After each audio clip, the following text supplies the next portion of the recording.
Welcome to the WP Builds podcast, bringing you the latest news from the WordPress community. Now, welcome your hosts,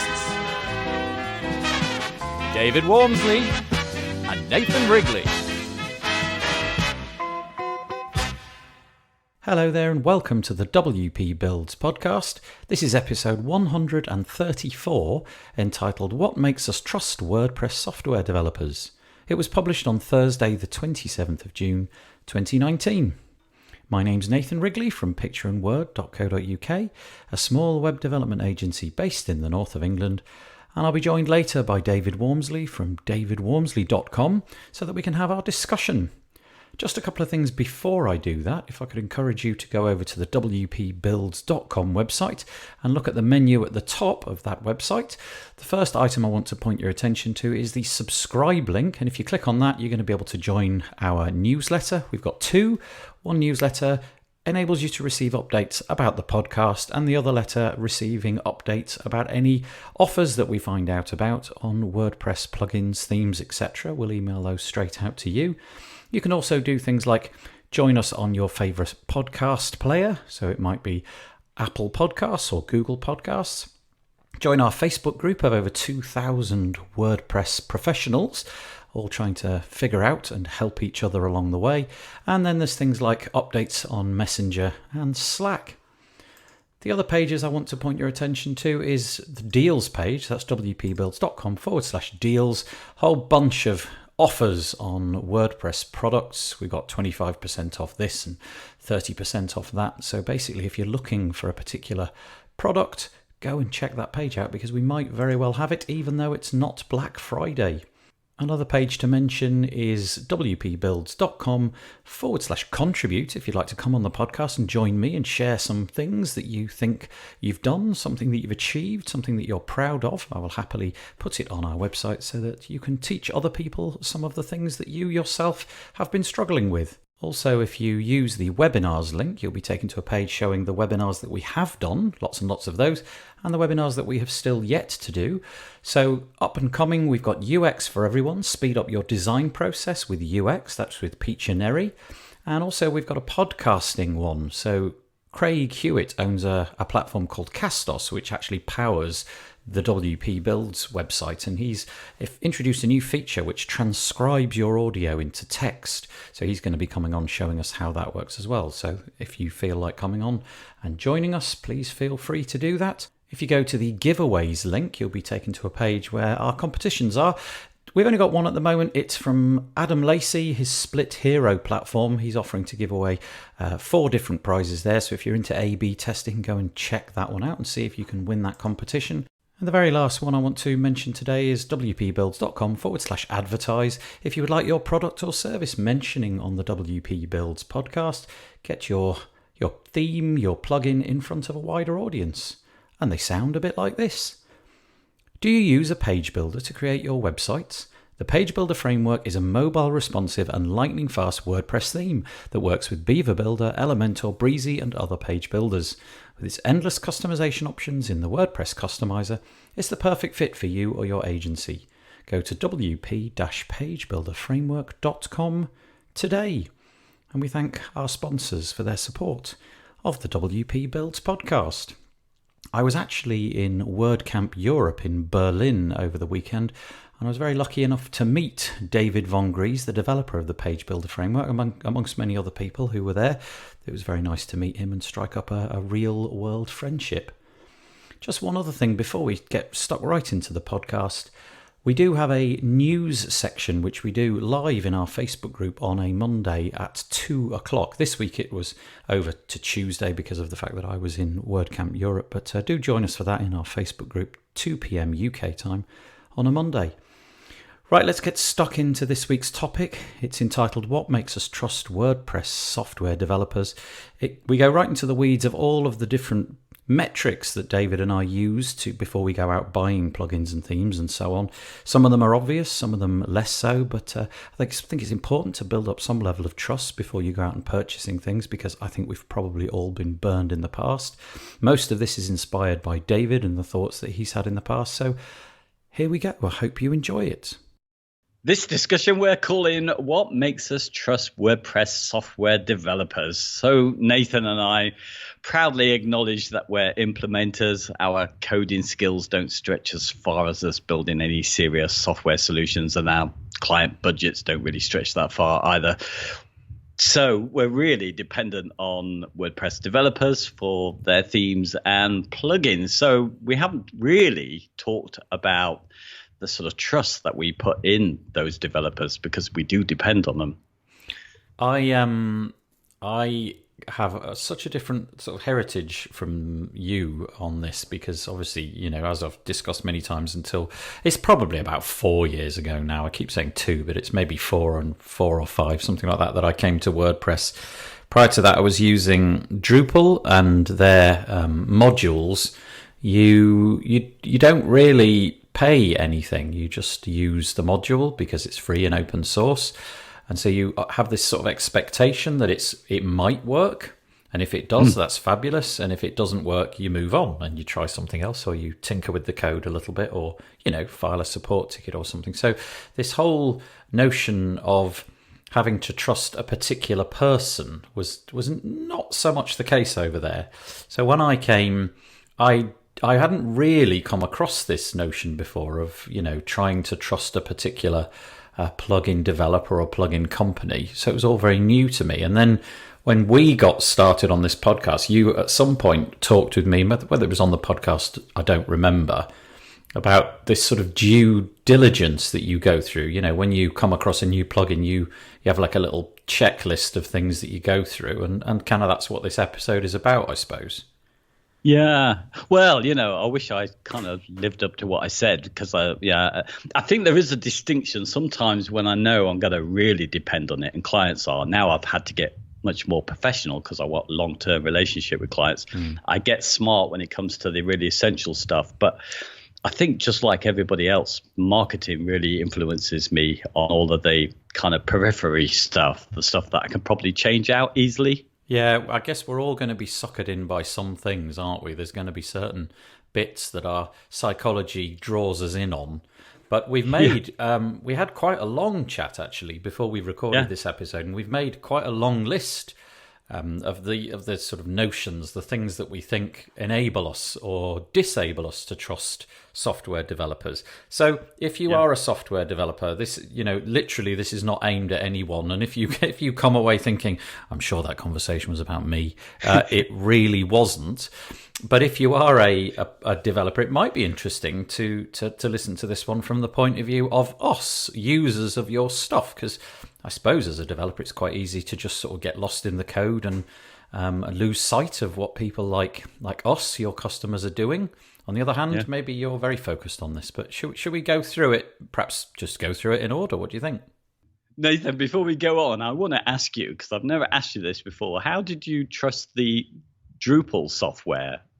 Was there certain modules or elements that you could trust more than others? Yeah, because of the fact that everybody uses Drupal.org to download the plugins, a bit like WordPress.org, and there is literally zero commercial ecosystem. Everybody's using the same plugins. So a good litmus test is literally the number of downloads. And there are some plugins that just... It's clear that there's lots and lots of people developing, and you can see the support tickets on there, and you can see the number of commits and things like that. But primarily, it was to do with, firstly, the number of downloads and so on and so forth. So similar to WordPress.org, but not having a commercial component. That's all that you used, and so everybody would feed back to the same bit of software. So if something, for example, in the views module was broken, you can be pretty sure that it would be fixed really quickly, because tens of thousands of people were using that exact same module, and quite a lot of those people were capable of amending it and committing and fixing it. Right. Because it's not in the hands of one particular person, if you know what I mean. Yeah, absolutely. Okay. Right. So we'll get on with the list then. So we were just really asking the question, are these things important? So the first one we got was the the product being owned by the developer who made or coded it? Is this a kind of important thing for trust? I have to say, for me, it has been. It definitely wasn't one that I set out to notice, in that there's a whole bunch of things that I have downloaded and come to trust over time, and it turns out that they are run by an individual, or were run by an individual, and then perhaps their success has enabled them to get somebody on to do some other thing with them, maybe support or help them with the code and what have you. And I never set out for this to be a criteria, but it turns out that an awful lot of the things that I use have got this characteristic. And I do like it. I am drawn to the fact that this one individual has decided to spend an awful lot of time making this thing as good as possible. And you know what it's like. As an example, in the real world, we always hire this one particular painter and decorator because he's painstaking about it. And he comes back and he makes sure that everything's fine. And I'm pretty sure that there's a whole bunch of painters and decorators where I live who could do an equally good job, but I'm just drawn to him because I've noticed his attention to detail, and I've noticed the fact that he really cares. So the same happens here. You know, you see them on podcasts, you hear about them, you see their blog updates, you notice that they're offering support tickets personally, and you think, yeah, that sounds good to me. It sounds like you've got a lot of skin in the game, and I'm going to be more likely to be drawn to that. Yeah, absolutely. Yeah, it's the same, and it feels, but I don't know if my history is right on this, because I mean, I go back to, I think, the kind of end of 2006 when I first became aware of WordPress and got into really using it the next year. And it was about the time when the first commercial themes were coming out. So we had Brian Gardner bringing out his, I think, Revolution theme at that time. And that seemed to be, in my experience, it was all about these kind of core developer people. It was kind of like people, as in Drupal, but they're taking the first steps to something that you could add on commercially. And that's how it seemed to be. So you kind of knew the people. They were already in it. They were solving their own problems that they had with WordPress, and you could relate to it. And that's always stuck with me. So I still tend to trust these things, but maybe that's not really a true account of history, because if I look back, I'm pretty sure that things like Theme Forest, which was kind of large organizations where lots of people would submit their products to, they were around at the same time, and they were kind of outside of the ecosystem and more focused on, you know, making money really than just kind of being a community member, you know? Yeah, I do. I understand what you mean. I mean, I think it does. Clearly, if somebody's into their product and they are prepared to stick with it, then that's great. I suppose that comes at the expense of growth, potentially. You know, if you're a person who's decided to put a lot of effort into a plugin and it turns out not to be commercially successful, it's not sold as many as you need it to support your life, then that's a problem, because then you're much more likely to step away from that, and then the one person who was doing anything with it abandons it. So we get, you know, this abandonware. And then, of course, there's the other thing that literally they might, it's horrible to say it, but they might meet with an accident or something, you know, and suddenly they're out of the picture through no fault of their own. And so that plugin, the capability for keeping that plugin going has kind of dried up, literally. Yeah. I mean, that's always been my worry, you know, the single person trying to keep their business running, because if they're really into the code and developing, they're probably not so great on the marketing, because it's like a whole different set of skills, isn't it? And you need the marketing to keep the product alive so they can make money, so they can continue to support it. And this is always the tricky balance for me. I must admit, I think the ideal for me tends to be when there is kind of one or two key people behind the product who still have a vision for it, if you like. They know why they made that product, still supporting it, even if they outsource some of those jobs to other people or they grow bigger, you know, and get people in to do the marketing. I think I'm less keen on or let's say I'm more suspicious. It takes a lot more for me to trust the organizations who are perhaps fundamentally marketers, who get developers in. Well, that's quite a common thing, though, isn't it? We've seen that time and again where people are simply the marketing front, and you never really kind of get to know who is behind this. Now, interesting at this point to just take a sidestep slightly. What is it that you do to go out and find who these people are? Do you like go and search their About Us pages, do sort of like separate Google searches and things like that? Yeah, God, that's one of my big beefs. When I don't see an About page, I'm already upset. But I mean, if I really think their product's great, then I will go and try and search them out somewhere else. So I'll start, if I can find a name, I'll start to search that and look at their other work and see if I can find them on WordPress with other plugins and that kind of thing. And it's terrible, isn't it? Really stalking behavior. And but there are podcasts like the WP Builds podcast where there are interviews with these folks, and that is really handy. Yes, yeah, that's a good point. You get to hear them unvarnished talking about their own product and proselytizing about it or whatever it might be. Yeah, it's a good point. But it's sort of a little bit of a Google search. Do you ever sort of contact them prior to purchase just to find out more about them? Yeah, I have occasionally. Sometimes, move on to this one, so we're going to cross over, I think. But one thing I have often asked about is whether something is under the general public license. If I don't know and I can't see it, because that's one of my deciding factors on it.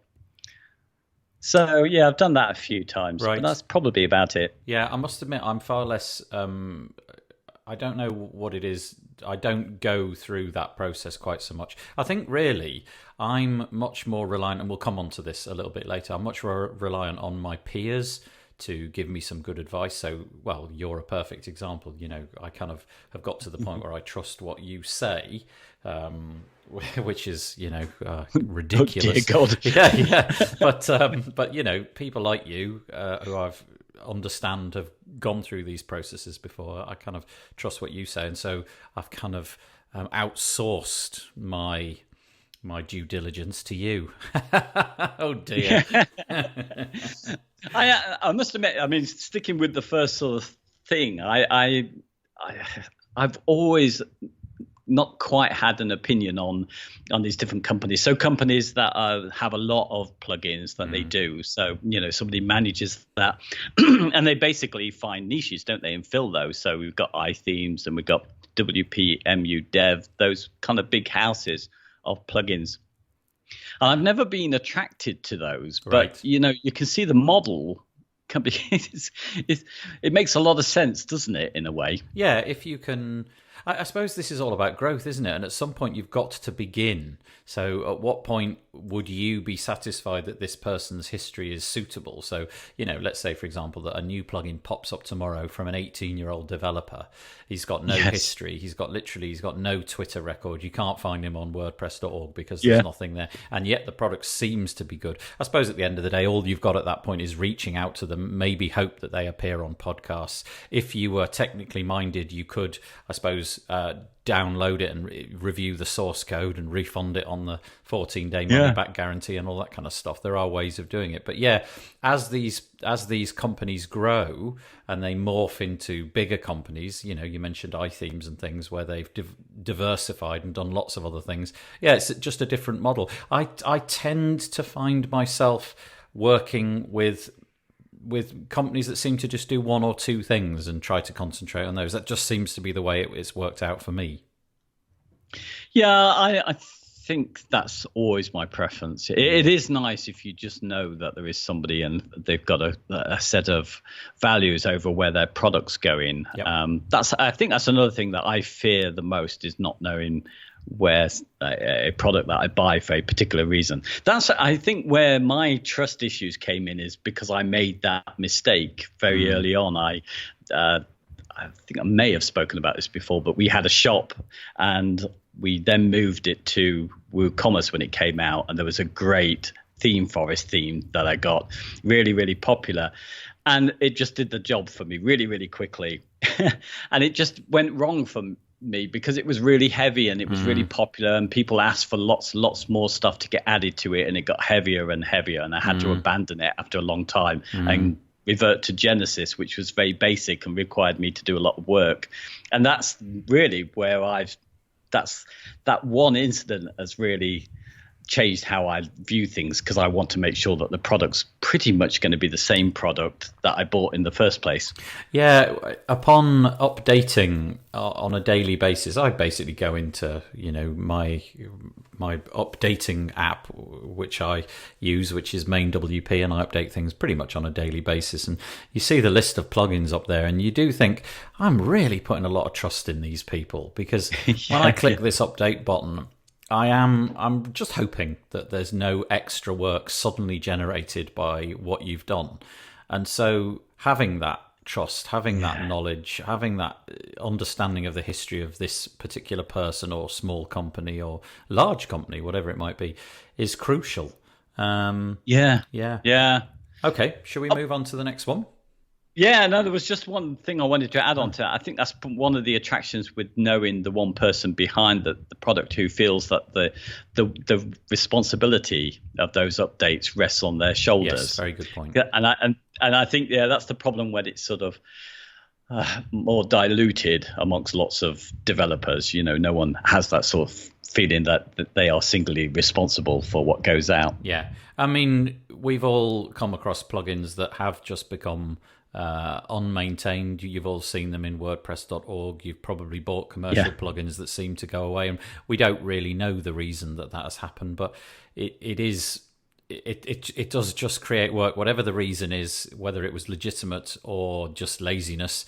The end result is that you have got to end up doing some more work to maintain those sites, and that's regrettable. So the other thing we got down is company or developer history. How important is that to you, Nathan? Well, we spoke about this a moment ago, and obviously you have to some extent, you have to root for the little guy, don't you, who's just starting out and beginning and what have you. But let's be honest, at the end of the day, it really matters. I think it's quite common for us all to if a company's been around for 3, 4, 5 years, I mean, we're not talking decades, are we, in the WordPress space? If they've been around for that length of time and you've heard no whopping horrible stories about abandonment or poor support services or plugin updates breaking everything, that really, really counts for a lot. Even if they're terrible at marketing, they never appear on podcasts, they never put out videos explaining their recent updates. The fact that they've been around, they're used by lots and lots of people, and stuff just doesn't break counts for a lot. Yeah, I think that is true as well for me. Having a bit of history, but I have rooted for the underdog, and then that's when you need to do all the other checks. I think a lot more, try and find out what they're about. I think maybe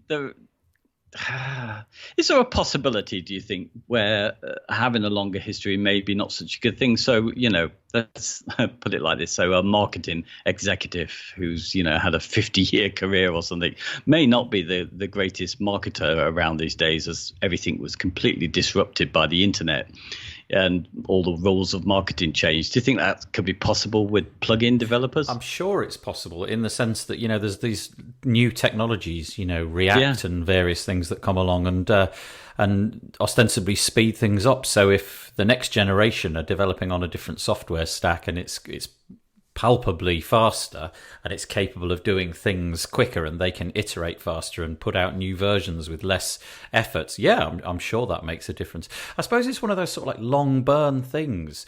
Maybe we as plugin developers and for you and I, consumers of those plugins, there does need to be a little sort of bedding in period. I think it's a bit naive to expect that you can release your first plugin and for it to be a runaway success.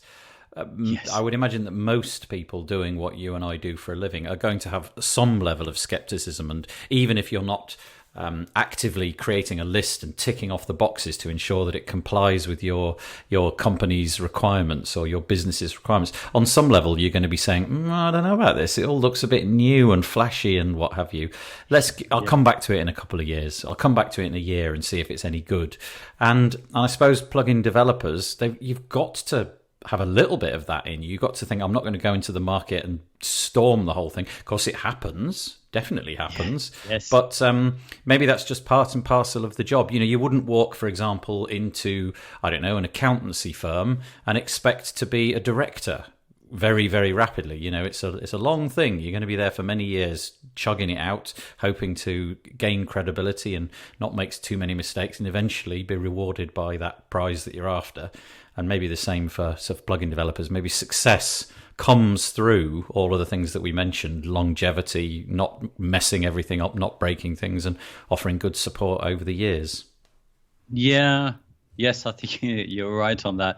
I was just thinking about that because a lot of products do. In fact, the one that you and I trust a lot, Beaver Builder, kind of, we didn't really see any sort of plugin history with them. They just kind of appeared, didn't they? And I guess what was interesting about that one, and again, it'll probably happen over and over again in the next 10 years, is that they kind of occupied a new space, didn't they? Some new category of product.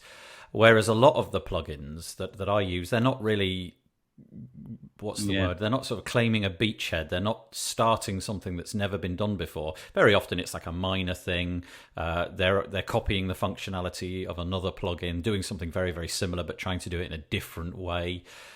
Whereas they were right at the forefront of the whole page builder thing. Literally what you see is what you get type of page builder. And so... Yeah. I think they perhaps managed to circumvent that whole longevity trust thing because it was so intriguing and so brand new. And then, as luck would have it, they gained the trust because of what they did over the next few years.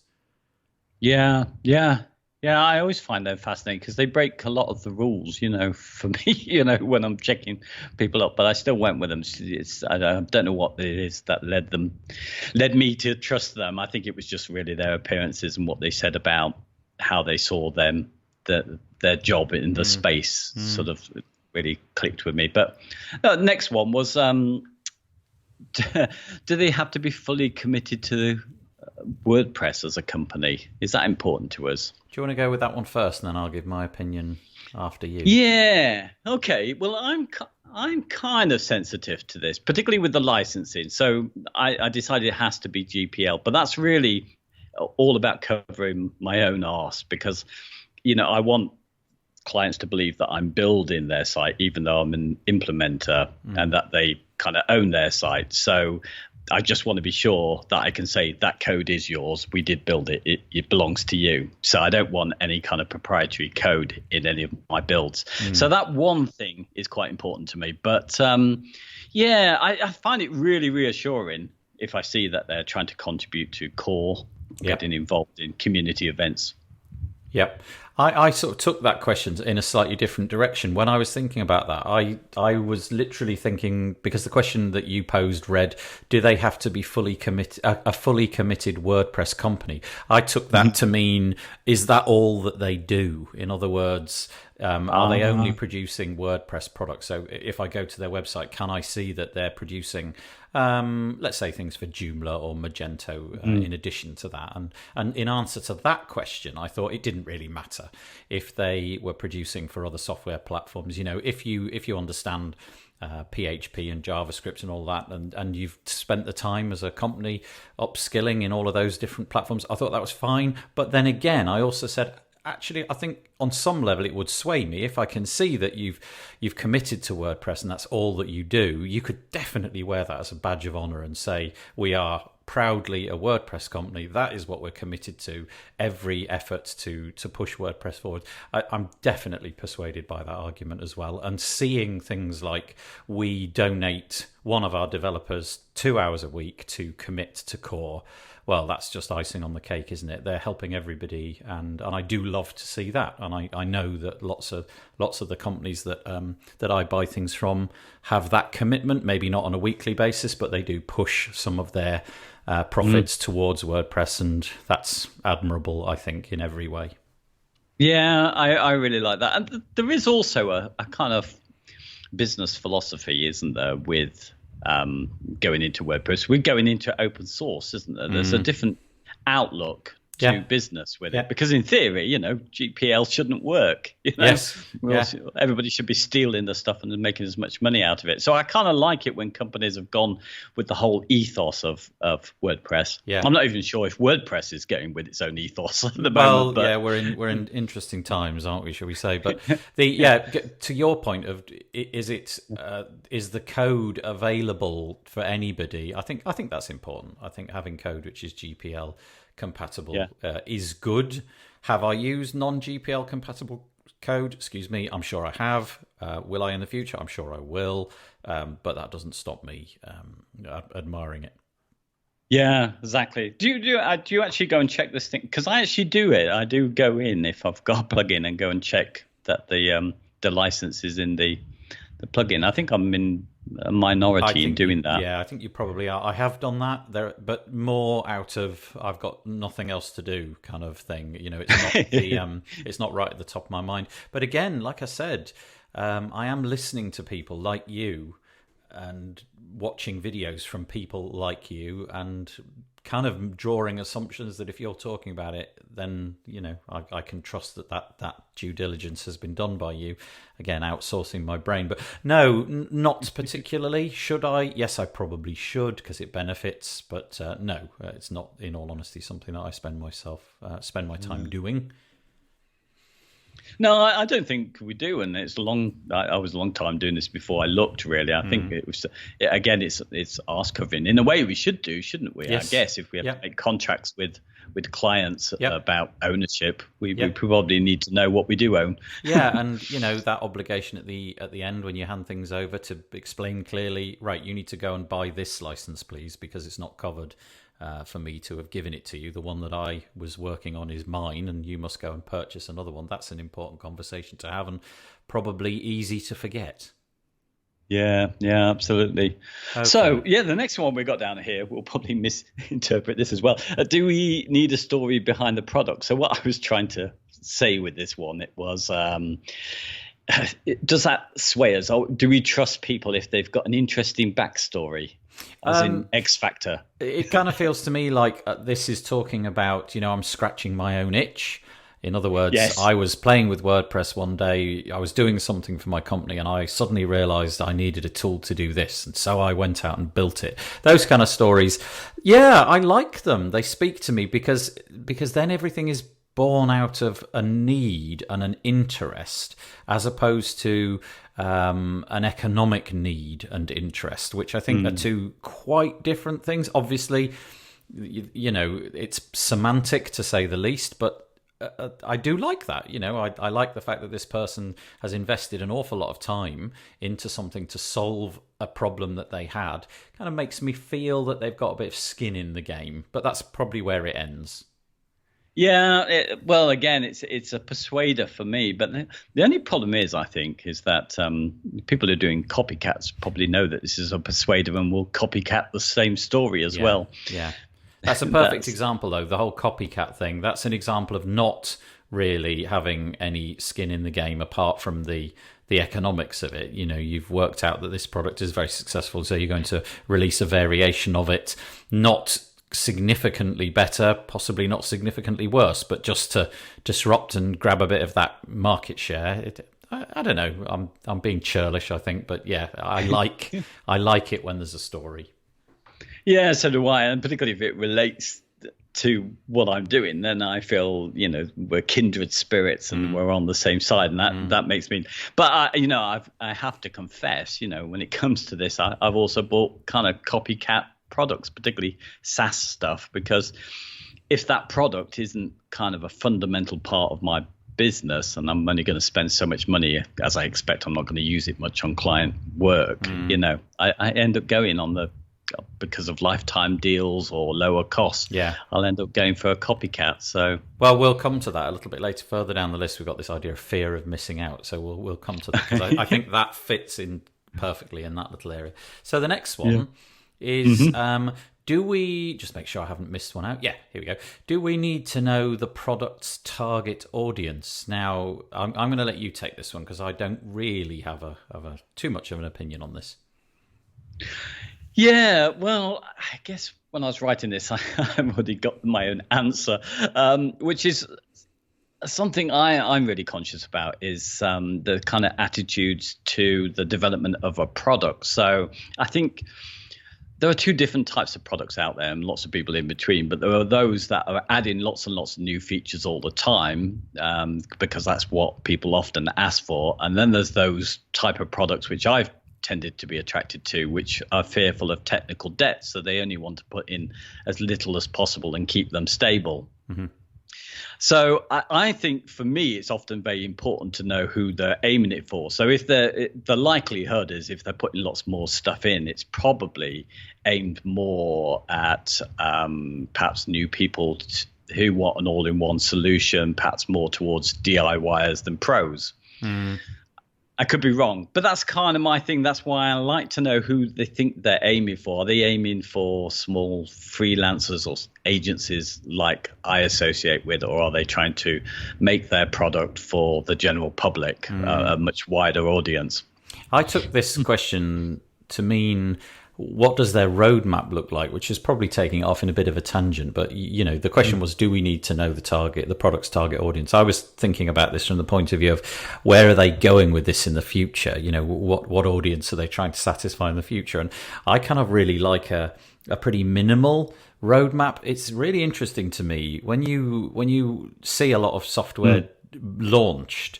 There's this general clamour to see what's on the roadmap, and the consistent story that I hear being shouted quite loudly is they want more and more and more and more on the roadmap. In other words, I've got this edge case, put it on the roadmap. I've got this edge case, put it on the roadmap.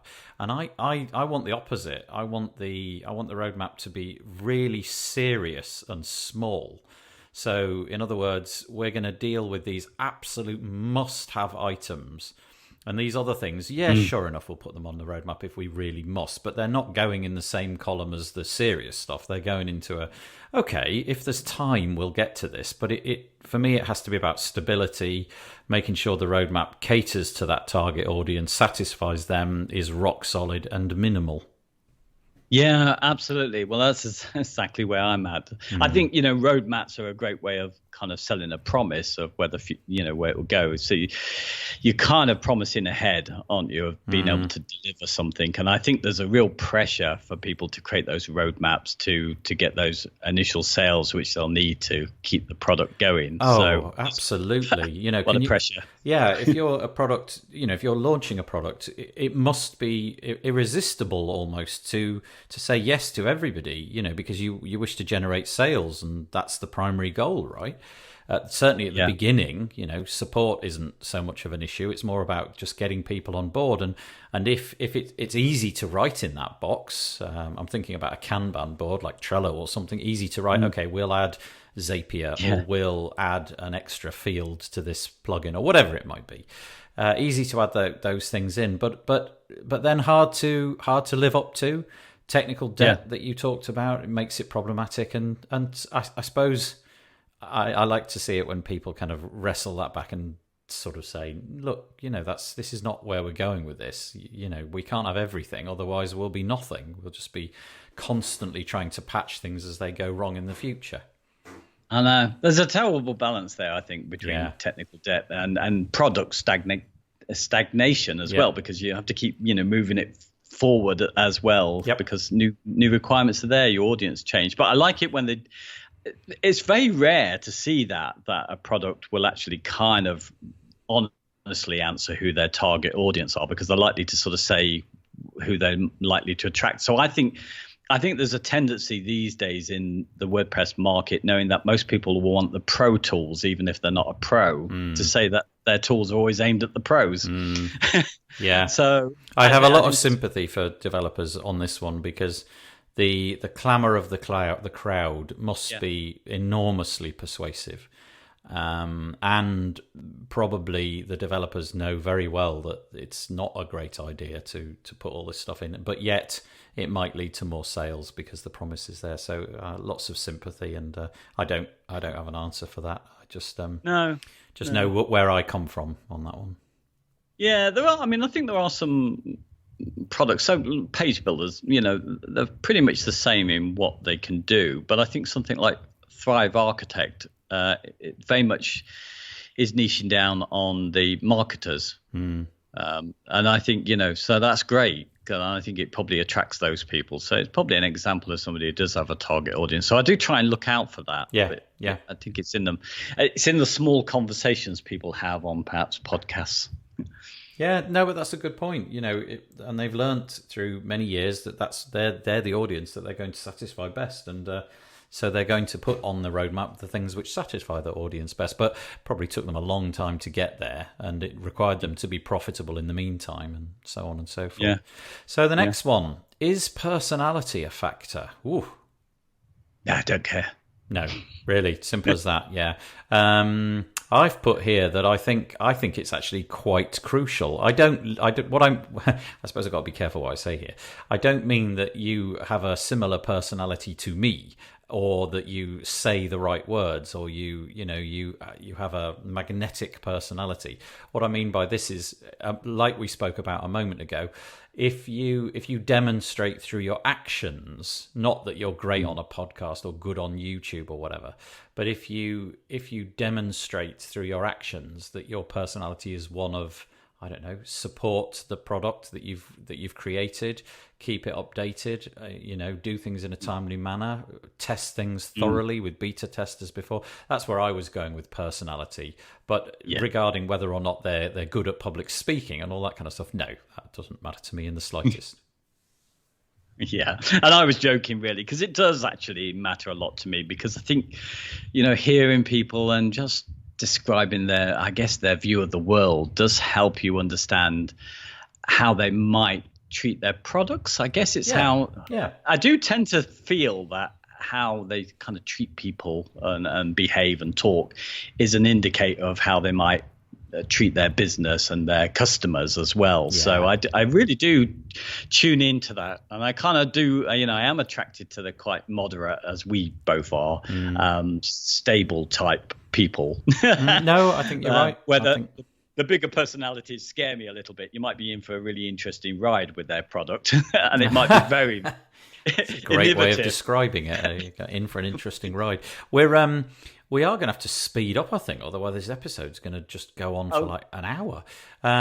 So should we press forward quickly with these last few? So now we're on to the section, how are we influenced? So, what is it that gives you an impression of somebody, and so on and so forth. So the first one is endorsements from thought leaders. Do you listen to particular people? Are there people in the WordPress community, YouTube, podcasts, whatever, press, blogs and things like that influence you? Yeah, it stopped happening. They used to do, and there was lots of bloggers that led me to certain products, and a lot of them I trusted, and I think I was right to trust them.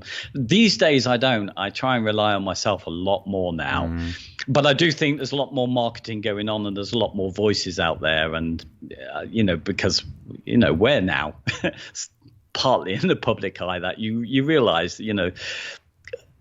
people have to fund these things, so there's friendships, loyalties, there's money involved sometimes in endorsing products. So I think you have to. I've learned to do my own checks, so I don't take so much notice now. Oh, that's really good, because I was kind of hoping that you'd say that, because I rely on you. So anything that you say, I endorse, and it's nice that you're not listening to anybody else. You're actually doing the research yourself. No, I am different to you in this. Because I've said earlier that I am listening to people, I still do. I think I find myself less and less going out and searching for these things. Sometimes it's a bit passive, or something will drop into my inbox or something like that, or I'll go and ask a friend, look, I need a plug-in for this particular situation. Can you help me out with that? And our Facebook group, if you've not joined it, this is a blatant plug, listen to me, is really good for this. Like, really good. Lots of people constantly chipping in useful things about stuff I've never even considered. So that's kind of where my thought leadership comes from now, is not from people who position themselves up there who are producing lots of content. It's more the sort of hive brain of things like our Facebook group. I rely on that, because there's a lot of people in those groups with a lot of experience and a lot of knowledge, and with zero interest in putting out content, but they've still got plenty to say, and heaps of experience, and they've got no interest in the commercial twist of it. They've just got the interest in being helpful and giving some solid advice based upon experience. So that's kind of where I'm coming from nowadays on that point. Yeah, do you know what? And then there's a key distinction there, I think, as well. If you're asking for a product that might solve a problem that you have, you're probably going to get different answers. I was also partly thinking about, as we see, when there's a launch of a new, big, interesting product, then that is everywhere, and so I'm not so influenced by that, although I find it still quite tricky because everybody's talking about it, so you just feel you should be interested. But I do know what you mean. That when a new product comes out, it's very often sort of saturating and what have you. And I think that's the nature of plugin developers trying to maximize profit in the initial period of interest. And I've got to be careful about that sort of stuff and make sure that I don't do the wrong thing. Don't sort of over endorse things. I think my job is more to demonstrate, here it is, have a look at it. I'll give the developer or whoever's marketing it the platform to speak their mind, and you can figure it out for yourself from there. That seems to be where I've landed, and I think that's something that I'm comfortable with, shall we say? Yeah, you don't really endorse stuff. You just present most of the stuff there. So it's interesting, but that's the thing we're moving on to next: popularity, peer pressure, FOMO, all of those things. That I'm definitely influenced by all of those things. I think this is human nature. I think it's just a part of our psyche, isn't it? Where we are, to some extent, sheep. Given the right push in the right direction, we'll follow the crowd every time. And this stuff. This stuff is remarkable. This whole fear of missing out thing is unbelievably powerful.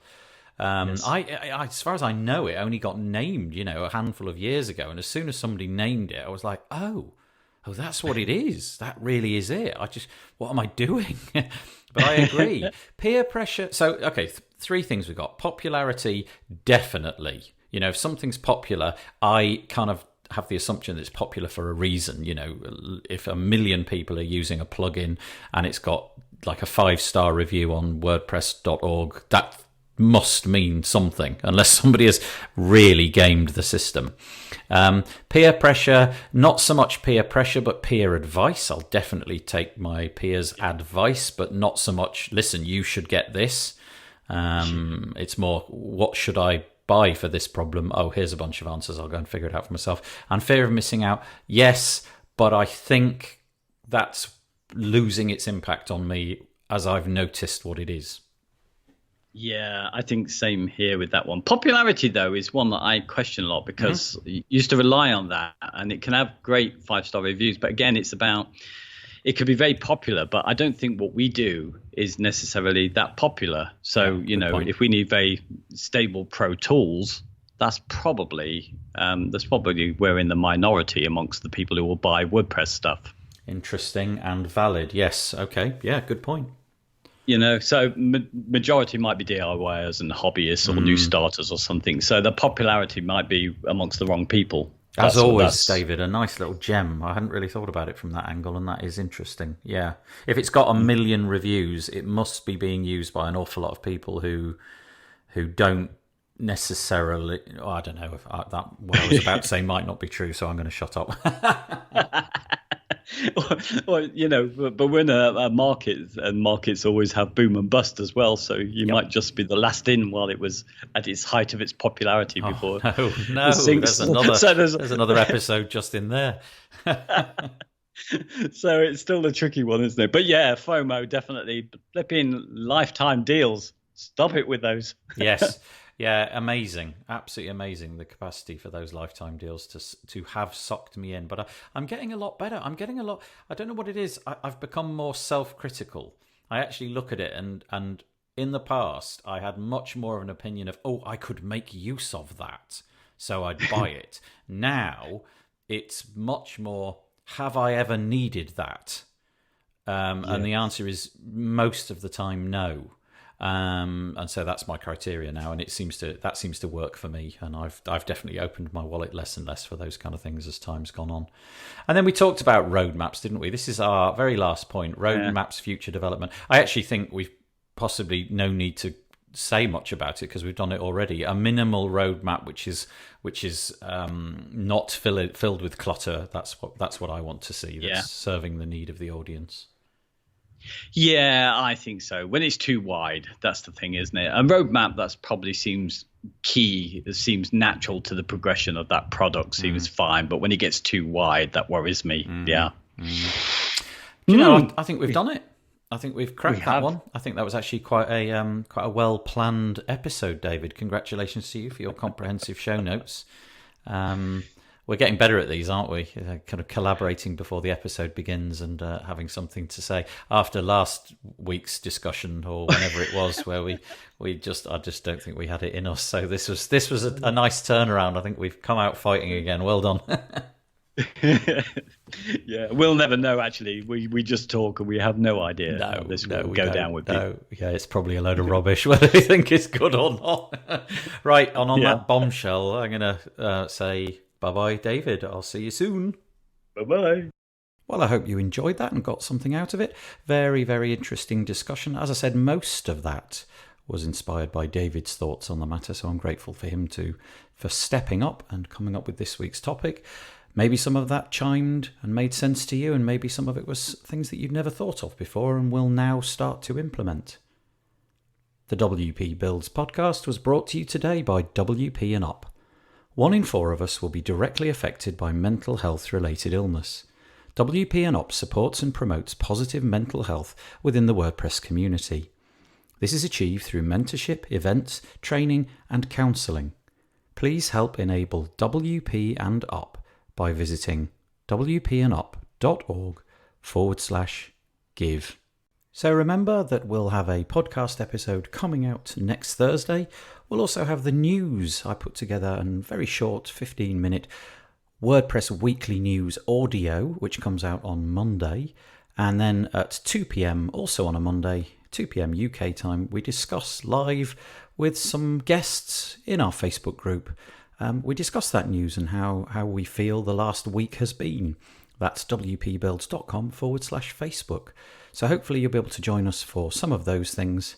And all I have to say now is thanks for joining us. Bye-bye for now.